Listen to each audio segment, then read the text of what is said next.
Hi and welcome to this tutorial. Today we're going to focus on the question, how do you handle criticism? Everybody faces criticism at some point in their working life, and it could be from a colleague, it can be a boss, it can be from a customer. Sometimes it's justified, sometimes it can be delivered without fact. Having a positive response always helps, and this is the key skill as to whatever industry you work in, because pressure will be there, criticism will be there. Hence the reason interviewers want to understand how you react. Like with any interview skills question, the key to answering this effectively is to use an example. And to help you structure your thoughts more clearly, we use an acronym called CAR. CAR stands for C, context. So where were you working? What was the situation? What was the criticism? The A means what are the actions? What actions did you take to actually overcome the criticism? And R means what was the result of those actions?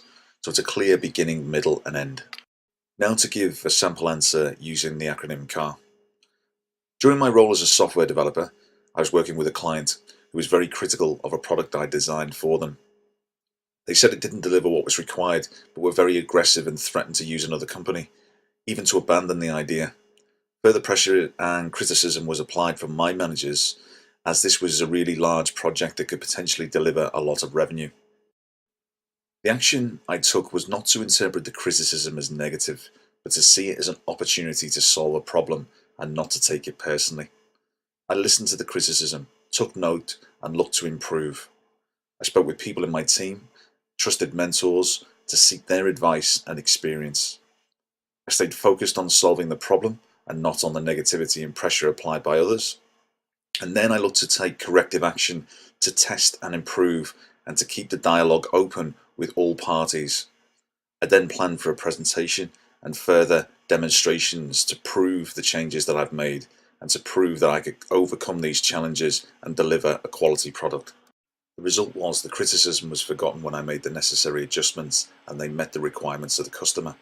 The discipline and the desire to detach myself from the problems and focus on actually solving them meant that within 2 months the software was accepted by the customer and it's still implemented to this day. The most important factor when facing criticism, in what I've learned, is not to let it affect you emotionally and look to solve your problems positively for all parties involved. And that's my approach, and that's how I handle criticism. So there's an example of how to answer the question. Again, you can see where CAR is used in this. So where was the person working? Obviously in IT. The role was software developer. The situation was the criticism for not developing a particular product.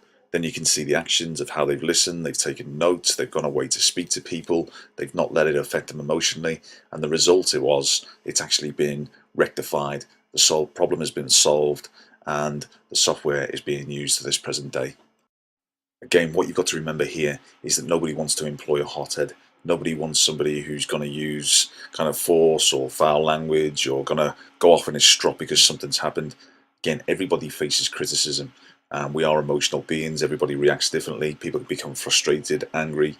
But really, the key thing is being able to detach yourself from the criticism and address the problem and solve it effectively to overcome the criticism in a positive manner.